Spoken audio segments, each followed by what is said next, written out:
بسم اللہ الرحمن الرحیم۔ السلام علیکم عزیز طلبہ کرام، سبق نمبر 173 میں نکاح فاسد کا حکم پڑھیں گے، مہر مثل کی مقدار اور مہر مثل کی تعریف پڑھیں گے، اور اسی کے ساتھ کچھ خامند بیوی میں کچھ عیوب ہیں جن کی وجہ سے نکاح کو ختم کرنا پڑتا ہے یا نکاح کو برقرار رکھتے ہوئے دونوں کو کا انتظار کرنا پڑتا ہے کہ وہ ان عیوب کو دور کر لیں۔ تو اسی طریقے سے کچھ اور مزید بھی متفرق احکامات انشاءاللہ آج ہم پڑھیں گے۔ تو چلتے ہیں کتاب کی طرف۔ تو آج ہمارا سبق وَإِذَا فَرَّقَ الْقَاضِي بَيْنَ الزَّوْجَيْنِ سے ہے، اور سب سے پہلے نکاح فاسد کا حکم ہم پڑھ لیتے ہیں۔ نکاح صحیح میں تو یہ ہوتا ہے کہ نکاح ہوتے ہی وہ شوہر اگر اس کے بعد فوراً طلاق دیتا ہے دخول سے پہلے یا خلوت سیہ سے پہلے، تو نصف مہر تو بہرحال لازم ہو جاتا ہے نکاح ہوتے ہی۔ جبکہ نکاح فاسد جب ہوتا ہے تو اس میں ایسا نہیں ہوتا کہ نکاح ہوتے ہی نصف مہر لازم ہو جائے، بلکہ چونکہ وہ فاسد ہوتا ہے، ناجائز ہوتا ہے، اس میں مہر لازم ہی نہیں ہوتا۔ البتہ اگر وہ ہم بستری کر لیتا ہے تو پھر نکاح ہو جاتا ہے، ورنہ صرف خلوت صحیحہ سے یا اسی طریقے سے صرف نکاح ایجاب و قبول سے نکاح فاسد کے اندر وہ مہر لازم نہیں ہوتا۔ تو اس لیے فرمایا کہ وَإِذَا فَرَّقَ الْقَاضِي بَيْنَ الزَّوْجَيْنِ، شوہر اور بیوی کے درمیان قاضی نے جب تفریق کر دی پھر نکاح الفاسد، نکاح فاسد میں، قبل الدخولی، ان کے ساتھ دخول کرنے یعنی بیوی کے ساتھ دخول کرنے سے پہلے فلا مہر لہا، تو عورت کے لیے مہر نہیں ہوگا چونکہ نکاح فاسد ہے۔ وَكَذَلِكَ بَعْدَ الْخَلْوَةِ، اس طریقے سے خلوت صحیحہ بھی اگر ہو جائے تو نکاح فاسد میں جو خلوت صحیحہ ہوتی ہے نا، وہ نکاح صحیح میں خلوت فاسدہ کی طرح ہوتی ہے، لہٰذا یہ خلوت اگرچہ صحیح ہے لیکن چونکہ نکاح فاسد ہے لہٰذا درست نہیں ہے۔ وَإِذَا دَخَلَ بِهَا،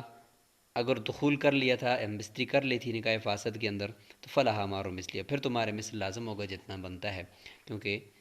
یہاں پر تو اب ہم بستری ہو چکی اور بزہ کو استعمال کر لیا ہے۔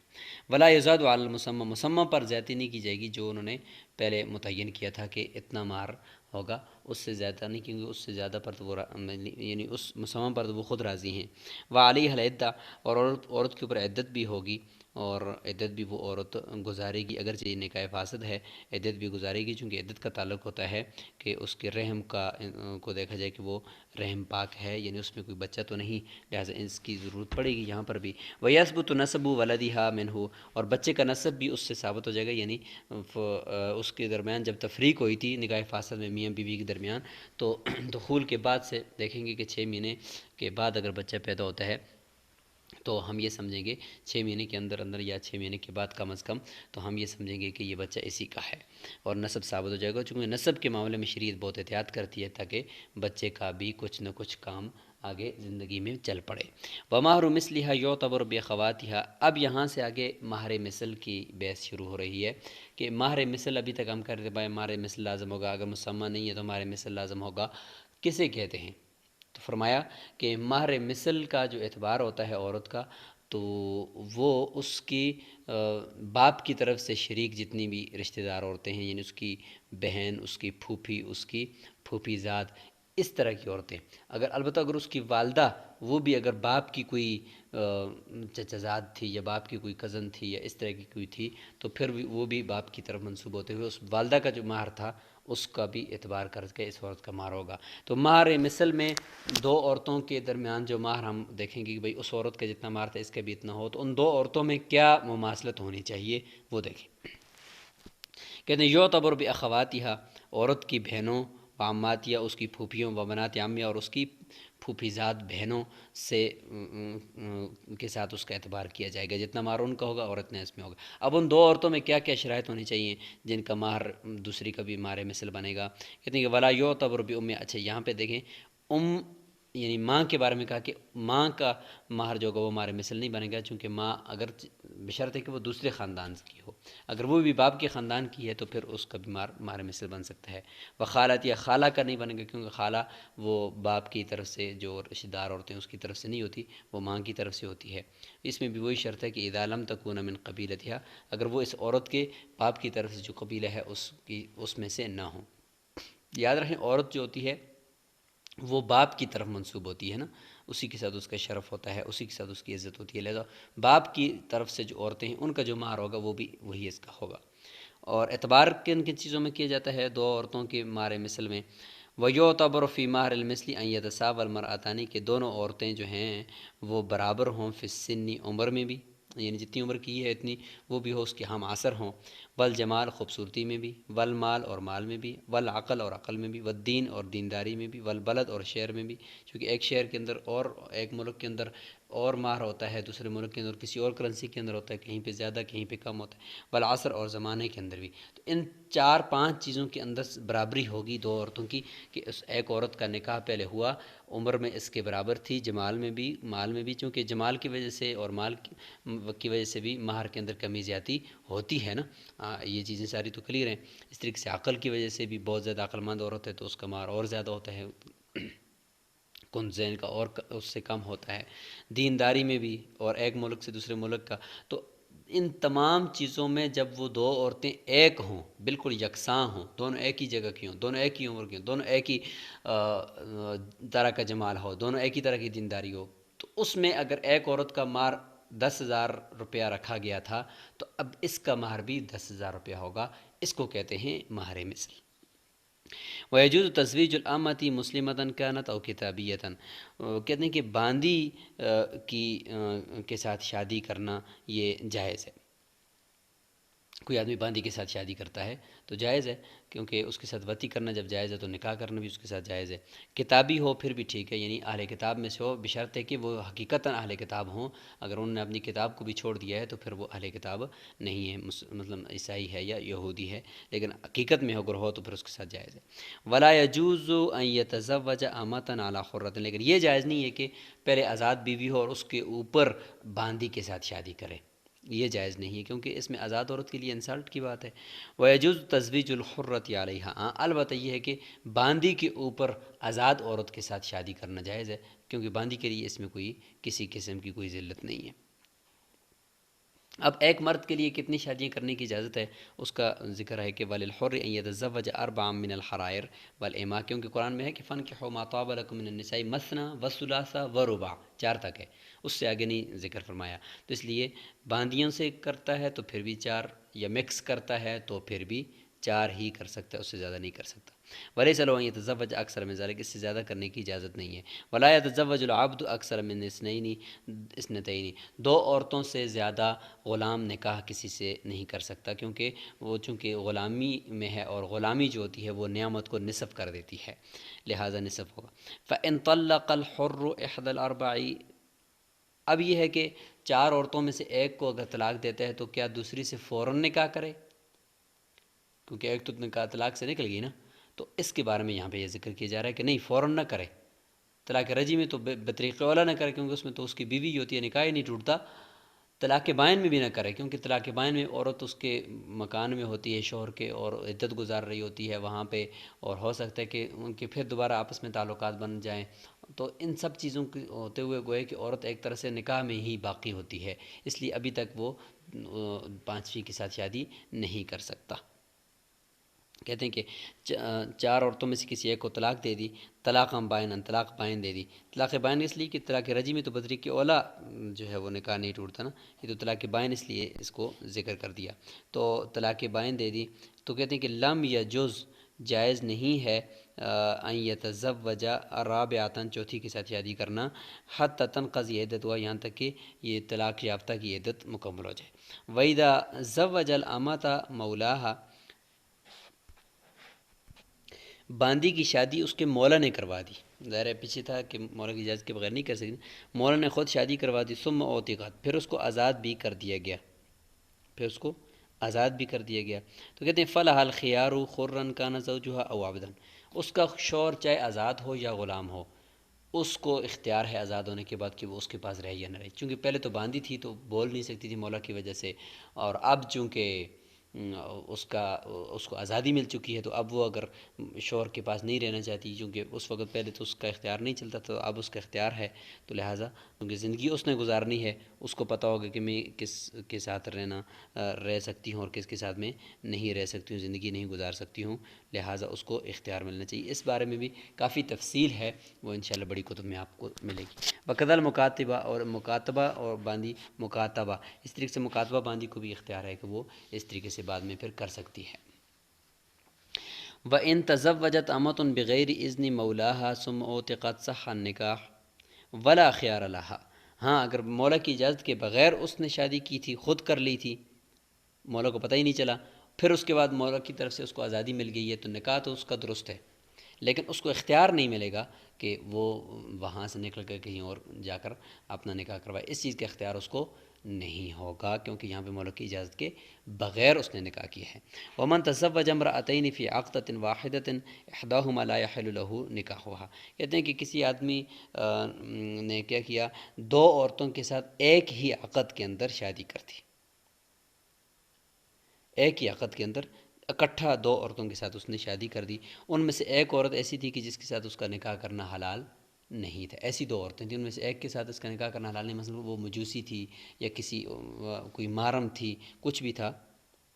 تو کیا ایک کے نکاح کا اثر دوسری پر بھی پڑے گا؟ کہتے ہیں کہ یہاں پہ ایسا نہیں ہوگا کہ ایک کے نکاح کا اثر دوسری پر بھی پڑے، کہتے ہیں کہ صح النکاح التی یحل له نکاحها، کہتے ہیں جس کا نکاح اس کے لیے حلال تھا اس کا نکاح تو درست ہو جائے گا، ٹھیک ہے، کیونکہ اس میں تو کوئی مبطل نہیں ہے۔ وبطل نکاح الاخری، دوسری کا نکاح جو ہے وہ بہرحال باطل ہو جائے گا۔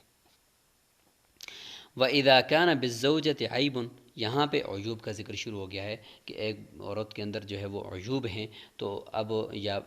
یعنی میاں بیوی میں سے کسی ایک کے اندر عیب آ گئے، پہلے عورت کے عیوب کا ذکر کیا جائے گا، پھر مرد کے عیوب کا ذکر کیا جائے گا۔ عورت کے اندر اگر کوئی عیوب ہوں، فلا خیار لزوجہا، شوہر کو اختیار نہیں ہے کہ وہ اس عورت کو نکال دے کہ تم چلی جاؤ، لہٰذا چونکہ عورت کے ساتھ زیادہ سے زیادہ یعنی ہم بستری کرنے میں خلل پیدا ہو جائے گا، تو موت کی وجہ سے یعنی عورت مر جائے اور ہم بستری کرنے کا بالکل موقع ختم ہو جائے، اس وقت بھی نکاح ختم نہیں ہوتا، نکاح پھر بھی یعنی فسخ نہیں کیا جاتا نکاح کو، ٹھیک ہے، نکاح اپنی انتہا تک پہنچتا ہے، تو کسی عیب کی وجہ سے صرف ہم بستری کے اندر خلل آنا، یہ تو بطریق اولا ہے، اس سے نکاح ختم نہیں ہونا چاہیے، کیونکہ ہم بستری بالکل کرنا ختم ہو جائے موت کی وجہ سے تو اس صورت میں نکاح ختم نہیں ہوتا، تو کسی عیب کی وجہ سے صرف ہم بستری میں خلل آنے کی وجہ سے نکاح بطریق اولا فسخ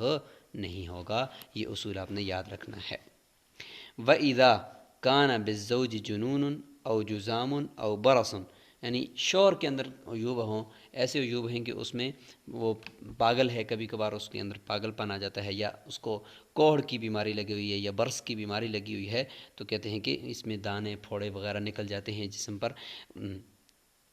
تو اگر وہ بیماری لگی ہوئی ہے تو کہتے ہیں کہ فلا خیار للمرأتی، عورت کو پھر بھی اختیار نہیں ہے شیخین کے نزدیک، امام محمد فرماتی کہ اس کو اختیار ہونا چاہیے، چونکہ اس کو اب نقصان ہے، کہیں بیماری اس کو نہ لگ جائے، لیکن یہ کہ شیخین کے قول پر فتویٰ ہے کہ اس طرح کی جو بیماریاں ہوتی ہیں وہ متعدی نہیں ہوتی، اللہ تعالیٰ کے حکم کے بغیر کوئی بھی بیماری متعدی نہیں ہوتی۔ بہرحال عورت کے جو وطی ہے اور جماع کا مسئلہ ہے وہ اس سے حل ہو سکتا ہے کہ وہ اس کے ساتھ بستری کرے، لہٰذا عورت کو اختیار نہیں۔ البتہ مرد کے وہ عیوب کہ جس سے عورت کی ہم بستری کا جو حق ہے اس میں خلل آتا ہو، تو اس صورت میں شریعت نے پھر اختیار دیا ہے عورت کو کہ وہ اس سے جدائی حاصل کرے۔ دیکھیں وَإِذَا كَانَ الزَّوْجُ عِنِّينًا، پہلا عیب یہ ہے کہ شوہر عنین ہے، عنین کا مطلب ہے کہ اس کا آلہ تناسل جو ہے وہ کام نہیں کر رہا، ہم بستری کے قابل نہیں ہے، تو اجلہ الحاکم حولا، حاکم اس کو 1 سال کے لیے مہلت دے گا، فإن وصل فی هذه المدہ، پس اگر وہ اس مدت کے اندر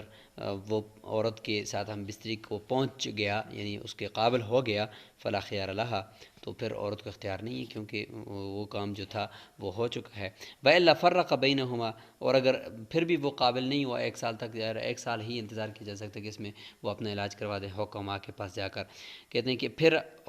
قاضین کے درمیان تفریق کر دے گا 1 سال کے بعد، کب؟ ان طلبت المرأة ذلک، جب عورت بھی مطالبہ کرے کہ اچھا مجھے اس سے جدا کر دو تب۔ والفرقۃ تطلیقۃ بائنہ، اور ظاہر ہے کہ قاضی ہے، قاضی کی تفریق ہے اور ایک کسی خاص سبب کی وجہ سے ہے، تو یہ خود ہی ایک طلاق بائن شمار ہوگی۔ ولہا کمال المہر، اذا کان قد خلا بہا، اگر اس نے یعنی شوہر نے نین ہو بے شک لیکن خلوت سیہ جب کر لی تھی، تو اس صورت میں جب ایک دفعہ اس کے ساتھ خلوت ہو چکی تھی تو لہٰذا مہر البتہ اس کو پورا ملے گا۔ وَإِنْ كَانَ مجبوباً، اگر شوہر جو ہے وہ اعلیٰ تناسل اس کا کٹا ہوا ہے تو اس صورت میں تو ظاہر ہے کہ اب اس کو مہلت دینے کی ضرورت تو 1 منٹ کے لیے بھی نہیں ہے، کیونکہ وہ تو کچھ بھی نہیں کر سکتا 1 سال تک، کیا کرے گا وہ۔ فرق القاضی بینہما فی الحال ہی قاضی ان کے درمیان تفریق کر دے گا، ولم یعجلہ، اس کو کسی قسم کی مہلت نہیں دے گا۔ خسی جو ہوتا ہے وہ بھی عنین کی طرح ہے، کیونکہ اس کا بھی اعلیٰ تناسل تو موجود ہوتا ہے لیکن اس کے جو خصیتین ہیں وہ نکالے ہوئے ہوتے ہیں، تو اس کو بھی مہلت دی جا سکتی ہے، کیونکہ امکان ہے کہ وہ بھی بستری کے قابل ہو جائے۔ یعجل، اس کو بھی مہلت دی جائے گی، کما یعجل العنین، جس طریقے سے عنین کو مہلت دی جاتی ہے۔ تو یہاں تک یہ بات مکمل ہو چکی ہے عیوب کی۔ آگے مرد اور عورت کے اسلام سے متعلق بات آ گئی ہے۔ دیکھیں کہتے ہیں کہ وَإِذَا أَسْلَمَتِ الْمَرْأَةُ، عورت نے اسلام قبول کر لیا، پہلے تو دونوں کافر تھے، عورت نے اسلام قبول کر لیا، وزوجہا کافر، شوہر ابھی تک کافر ہے، تو ظاہر ہے کہ اب ان دونوں کا آپس میں نکاح باقی نہیں رہ سکتا نا، اس لیے اب کچھ نہ کچھ کرنا پڑے گا کہ یا ایک کو مسلمان کرنا پڑے گا، دوسرے کو بھی مسلمان کرنا پڑے گا، یا یہ کہ تفریق کرنی پڑے گی۔ کہتے ہیں کہ عرض علیہ القاضی الاسلام، قاضی دوسرے یعنی شوہر کے اوپر اسلام پیش کرے گا کہ بھئی آپ بھی مسلمان ہو جاؤ ورنہ آپ کا نکاح ختم ہو جائے گا۔ فَإِنْ أَسْلَمَ فَهِيَ امْرَأَتُهُ، اگر وہ اسلام لے آتا ہے تو پھر یہ اس کی بیوی ہو جائے گی۔ وَإِنْ أَبَى عن الاسلام، اگر وہ اسلام سے نعوذ باللہ انکار کر لیتا ہے تو فرق بینہما وکان ذلک طلاقا بائینا عند ابی حنیفہ و محمد رحمہم اللہ، تو قاضی ان کے درمیان تفریق کر دے گا، اور یہی تفریق جو ہوگی وہ طلاق بائن شمار ہوگی، چونکہ یہ شوہر کی طرف سے ہے تو لہذا شوہر کی طرف سے طلاق ہو سکتی ہے، لہذا یہ طلاق بائن شمار ہوگی۔ امام ابو یوسف فرماتے ہیں کہ وہ الفرقۃ بغیر طلاق، یہ بغیر طلاق کی فرقت ہوگی، چونکہ وہ طلاق دینے کا اہل نہیں ہے، وہ امام ابو یوسف فرماتے ہیں۔ راجح قول البتہ شیخین کا ہے۔ وَإِنْ أَسْلَمَ الزوج، اگر شوہر تو اسلام لے آیا لیکن وَتَحْتَهُ مجوسیۃ، اس کے برعکس عورت جو ہے وہ مجوسی ہے یعنی کافرہ ہے، تو عورت کے اوپر بھی اسی طریقے سے عرض علیہ الاسلام، اس کے اوپر اسلام کو پیش کیا جائے گا۔ فَإِنْ أَسْلَمَتْ، اگر وہ اسلام لے آتی ہے، فَهِيَ امْرَأَتُهُ، تو یہ اس کی بیوی ہوگی، اگر اسلام لے آتی ہے تو ظاہر ہے ٹھیک ہے، بات ختم۔ وَإِنْ أَبَتْ، اگر وہ انکار کرتی ہے تو فرق القاضی بینہما، تو قاضی ان کے درمیان کیا کر دے گا؟ تفریق کر دے گا۔ وَلَمْ تَكُنِ الْفُرْقَةُ طَلَاقًا بَائِنًا، لیکن یہاں پر چونکہ عورت کی طرف سے عیب پایا جا رہا ہے، کفر پایا جا رہا ہے، تو عورت تو طلاق کے قابل نہیں ہوتی نا، لہٰذا اس کو ہم یہ نہیں کہیں گے کہ یہ بھی طلاق ہے، بلکہ ہم یہ کہیں گے بغیر طلاق کے یہ فرقت ہو گئی ہے۔ فَإِنْ كَانَ قَدْ دَخَلَ بِهَا، پھر اگر یہ مرد جو ہے اس عورت کے ساتھ دخول بھی اس نے کیا تھا اس مجوسیہ کے ساتھ، تو عورت کو بہرحال مہر ضرورت دینا پڑے گا، کیونکہ مہر کا تعلق جو ہے وہ بزہ کے استعمال کے ساتھ ہے۔ وَإِنْ لَمْ يَكُنْ دَخَلَ بِهَا، اگر دخول نہیں کیا تھا تو فَلَا مَهْرَ لَهَا، تو اس کو مہر بھی نہیں ملے گا، چونکہ یہاں پر عورت کی طرف سے نشوز پایا گیا ہے کہ اس نے جو ہے وہ ظاہر کفر پر وہ جا رہی ہے، اور نکاح بھی چونکہ یہ فاسد ہو چکا ہے، لہٰذا کچھ بھی اس کو نہیں ملے گا۔ وَإِذَا أَسْلَمَتِ الْمَرْأَةُ، اچھا اس سے پہلے جو تھا یہ دارالاسلام کے اندر بات چل رہی تھی کہ مرد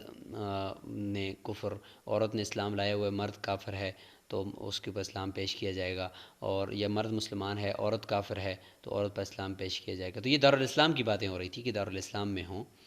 اگر وہ دارالحرب میں ہے عورت، فَإِنْ أَسْلَمَتِ الْمَرْأَةُ فِي دَارِ الْحَرْبِ، دارالحرب میں ہے تو وہاں پر تو شرعی قاضی نہیں ہے نا، اب وہاں پہ کیا کریں گے؟ کہتے ہیں کہ لم تقع الفرقۃ علیہا، عورت کے اوپر فرقت واقع نہیں ہوگی، حتی تحیض ثلاث حیض، یہاں تک کہ عورت وہاں پہ 3 حیض گزار لے، اور اس دوران شوہر جو ہے وہ مسلمان نہیں ہوا، تو لہٰذا اسی کے ساتھ ہی فَإِذَا حَاضَتْ، لہٰذا جب وہ حائضہ ہو جائے گی، بانت من زوجها، تو وہ اپنے شوہر سے خود بخود کیا ہو جائے گی؟ وہ جدا ہو جائے گی، چونکہ یہاں پر بھی قاضی جو ہے وہ جب اس کے درمیان تفریق کرتا ہے تو پھر اس کے بعد وہ عدت گزارتی ہے نا، تو عدت کا ایک زمانہ ہوتا ہے، تو یہاں پر بھی وہ عدت کا زمانہ ہو کر اپنے آپ کو پاک کرنے کے بعد کہ اس کی شوہر پیٹ میں کوئی بچہ وچہ نہیں ہے، لہٰذا وہ شوہر سے جدا ہو جائے گی۔ تو یہاں پر آج کا یہ جو سبق ہے اس کو ہم سٹاپ کر لیتے ہیں انشاءاللہ، یہاں سے آگے اسی سے متعلق کچھ احکامات ہیں وہ اگلے سبق کے اندر ہوں گے۔ السلام علیکم ورحمۃ اللہ وبرکاتہ۔